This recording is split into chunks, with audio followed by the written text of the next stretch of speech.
Alhamdulillah, Alhamdulillahirabbil alamin. Huwallazi khalaqal mauta wal hayata liyabluwakum ayyukum ahsanu amala.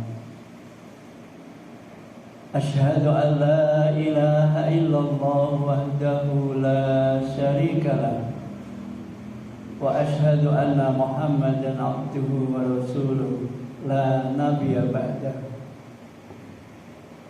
Allahumma salli wa sallim wa barik ala Muhammadin wa ala alihi wa ashabihi wa man wala. Wa la hawla wa la quwwata illa billah. Faya ayyuhal hadirun rahimakumullah, usikum wa nafsi bitaqwallah. Ittaqullaha haqqa tuqatih wa la tamutunna illa wa antum muslimun. Wa qala Allah ta'ala fil Qur'anil Karim, a'udzu billahi minasy syaithanir rajim. Bismillahirrahmanirrahim. Dzuribat 'alaihimuz zillah aynama suqifu ila bihabli minallah wa habli minan nas. Al-ayah. Sadaqallahul azim. Hadirin jamaah salat Jumat yang berbahagia rahimakumullah. Limpahan karunia dan rahmat Allah sudah sepantasnya mari kita syukuri dengan senantiasa mengusahakan semua nikmat yang telah diberikan oleh Allah kita gunakan di dalam rangka bertakwa kepada Allah dengan takwa yang sebenar-benarnya. Kita berniat menggunakan seluruh karunia dan nikmat Allah ini untuk mentaati apa yang menjadi perintah Allah dan menjauhi apa yang menjadi larangannya. Insya Allah jika nikmat yang Allah berikan kepada kita gunakan untuk senantiasa di dalam rangka taat kepada Allah, maka Allah akan menambah nikmat yang telah Allah berikan kepada kita.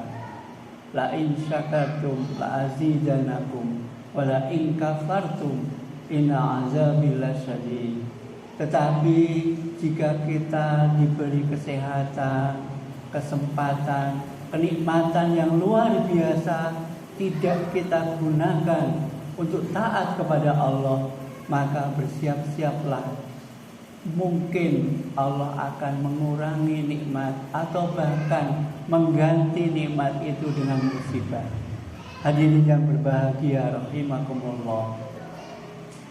Di awal khutbah saya bacakan surat Ali Imran ayat yang ke-112.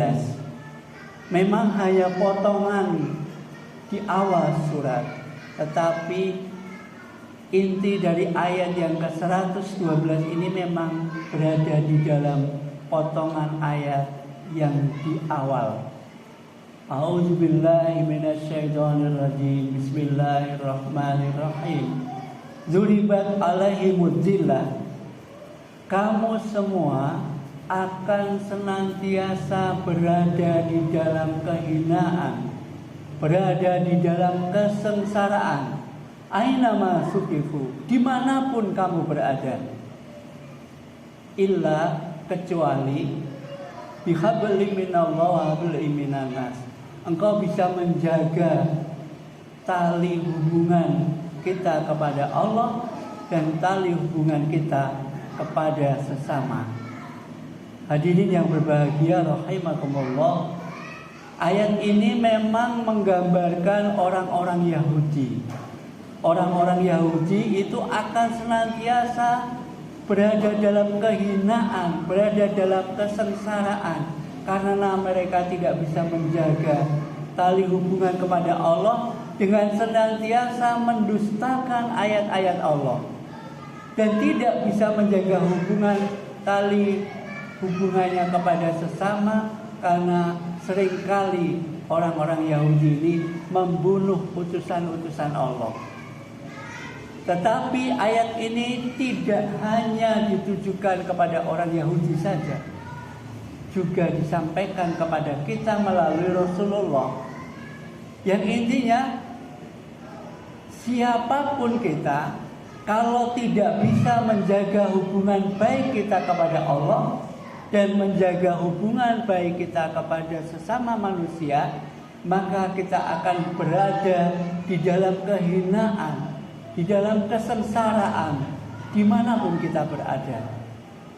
Maka pada khutbah kali ini, mari kita ajak, khususnya kepada diri saya selaku khatib dan kepada para jamaah sekalian, mari kita jaga hubungan baik kita kepada Allah dan hubungan baik kita kepada sesama manusia.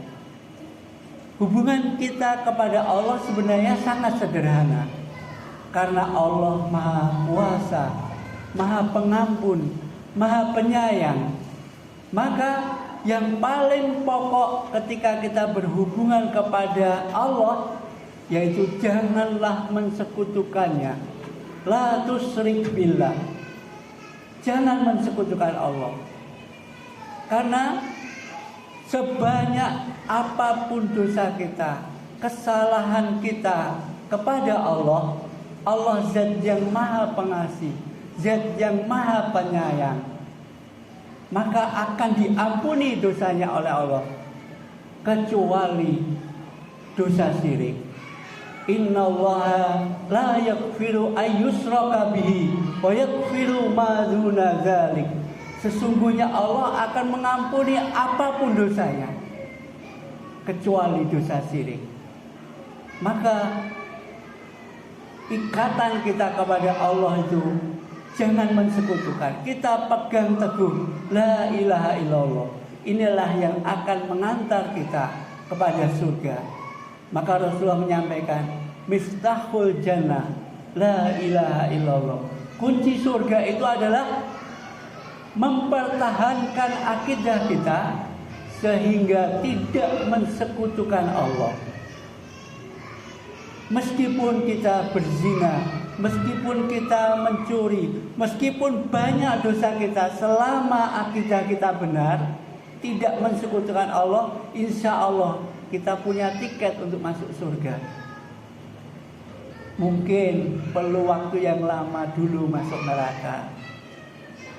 Inilah betapa Allah memudahkan hubungan manusia kepada Allah itu sangat mudah. Silahkan berbuat apa saja. Kuncinya la tusyrik billah. Jangan mensekutukan Allah. Sehingga Allah berpesan, wala tamutunna illa wa antum muslimun. Janganlah kamu sekali-kali mati kecuali kamu memegang akidah yang benar, berada dalam agama yang benar, memeluk agama Islam. Hadirin yang berbahagia, tetapi hubungan kita kepada sesama manusia ini jauh lebih sulit. Kenapa? Karena sifat manusia berbeda-beda. Tidak semua orang memiliki sifat penyayang, tidak semua orang memiliki sifat Maha Pengampun sebagaimana pengampunnya Allah. Maka kalau kita perhatikan ketika ada seorang sahabat yang meninggal, maka yang ditanyakan oleh Rasul bukan apakah dia sholat, tidak. Apakah dia melakukan zakat, tidak. Yang ditanyakan bukan zakatnya, bukan sholatnya, tetapi oleh Rasul yang ditanya, apakah dia punya hutang. Kalau punya hutang, Rasul tidak mau mensolatkan. Kenapa? Karena ini hubungan sesama manusia yang tidak mungkin diampuni oleh Allah kecuali hak adaminya sudah sah. Maka berhati-hatilah menjalin hubungan dengan sesama manusia, karena di antara kita ini ada hak adami. Kalau hak kita diambil oleh orang lain, mungkin seumur hidup kita akan ingat. Misalkan kita ini dihutangi oleh seseorang dan orang itu tidak membayar hutang, maka kita mungkin akan ingat seumur hidup, dia pernah hutang kepada saya tapi tidak membayar. Berbeda kalau kita berhutang kepada orang lain, mungkin kita akan lebih mudah melupakan. Bahkan pura-pura lupa. Hadirin yang berbahagia rahimakumullah, tetapi hak adami ini harus diselesaikan di dunia sebelum kita dipanggil oleh Allah Subhanahu wa taala. Karena nanti akan ditagih. Hadirin, di zaman sekarang, kadang-kadang kita sekarang itu memudahkan apa yang namanya janji, apa yang namanya hutang. Karena apalagi ada pinjaman online yang kita mungkin sekarang mudah sekali meminjam, tetapi mungkin kita akan sulit mengembalikan. Kita lupa bahwa setiap hutang itu kalau tidak tersaud di dunia, maka akan ditagih di akhirat. Sehingga suatu ketika Rasulullah, ketika para sahabat berkumpul, Rasulullah mengatakan, "Atadruna muflis? Tahukah kamu orang yang bangkrut?" Maka para sahabat menjawab, ada yang bangkrut itu karena berdagang, dagangannya habis tapi tidak dapat uang. Kemudian Rasulullah menyimpulkan dari banyak jawaban para sahabat, orang yang bangkrut itu orang yang ketika menghadap Allah, dia membawa banyak amalan, amal sholatnya, zakatnya, hajinya, sedekahnya, puasanya, tetapi dia masih banyak hak adami yang belum diselesaikan, sehingga hak adami itu harus dibayar dengan pahalanya. Ketika pahalanya habis, masih banyak hak adami yang belum terbayarkan, maka diambillah dosa orang yang punya hak adami tadi, diberikan kepada orang tadi, sehingga orang tadi akhirnya masuk ke dalam neraka. Inilah orang yang bangkrut. Maka hati-hatilah, berhubungan kepada sesama manusia harus lebih hati-hati sekali. Coba kita ingat-ingat, adakah janji yang belum kita tepati? Lebih-lebih kalau kita memimpin, apalagi sekarang masanya kampanye, tentu banyak janji-janji. Jangan dikira kalau kita sudah jadi, itu tidak ditagih oleh pengikut kita. Kalaupun pengikut kita tidak ditagih, maka Allah yang akan menagih. Kita ingat apakah kita punya hutang. Bahkan kalau di Jawa itu kita bersyukur, karena ketika ada orang yang meninggal, maka akan ditanya, "Bapak-bapak, apakah jenazah ini baik?" Maka insya Allah semuanya menjawab baik. Kemudian kalau masih ada hak adami, hutang piutang, janji-janji yang belum dilaksanakan oleh mayat ini, maka semua hak itu sudah diambil oleh keluarga. Betapa kita bersyukur punya tradisi yang seperti ini. Tetapi kita yang masih hidup, berhati-hatilah, jangan sampai punya hutang dan kita nyepelekan. Maka sholat itu memang penting sekali, dan yang akan ditanya di dalam kubur nanti pertama kali adalah sholat kita.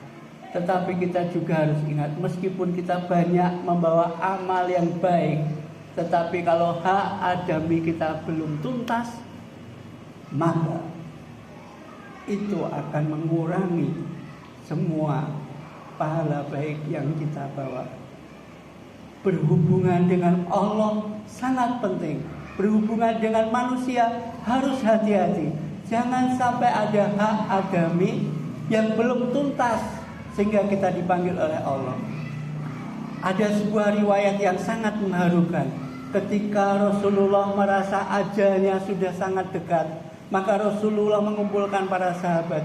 Adakah di antara kalian yang pernah aku sakiti, baik dengan sengaja atau tidak dengan sengaja? Kemudian ada seorang sahabat yang ia berkata, "Ya Rasulullah, ketika perang Uhud engkau pernah tidak sengaja cambukmu mengenai punggungku, maka aku ingin menuntut balas." Para sahabat saat itu, ada Umar, ada Ali, ada Abu Bakar, mereka semua marah. Rasulullah sedang sakit, mau dibalas dicambuk. Tetapi Rasulullah apa yang dia katakan? Jangan ada yang menghalang-halangi orang ini untuk mencambuk. Karena inilah hak adami yang belum aku tuntaskan. Maka ketika Rasulullah itu mau dicambuk, orang tadi masih meminta, ya Rasulullah, ketika itu aku tidak berpakaian, maka aku minta engkau juga tidak, atau melepas bajumu. Ketika Rasulullah sudah melepas bajumu, sahabat tadi tidak mencambuk, tapi memeluk dengan menangis. Ya Rasulullah, aku ingin tubuhku ini tidak tersentuh neraka karena menyentuh tubuhmu.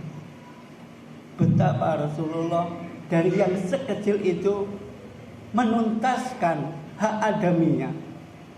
Maka berhati-hatilah. Allah bahkan memberi pesan, senantiasa kamu akan berada di dalam kehinaan, kesengsaraan jika kamu tidak bisa menjaga hubungan baik kita kepada Allah dan menjaga hubungan baik kita kepada sesama manusia. Dzuribat alaihimul zillah aina masukifu illa bihablin minallah wa hablin minan nas. Maka sebagai akhir khutbah, marilah kita senantiasa berusaha untuk taat kepada Allah dengan sebaik-baiknya, tetapi juga menjaga hubungan kita, berbuat baik kepada siapapun. Jangan pernah ada hak adami yang kita bawa ketika kita nanti menghadap Allah Subhanahu wa ta'ala. Semoga dengan ini kita bisa selamat di dunia maupun di akhirat. Barakallahu li wa lakum fil Qur'anil azim wa nafa'ani wa iyyakum bima fihi minal ayati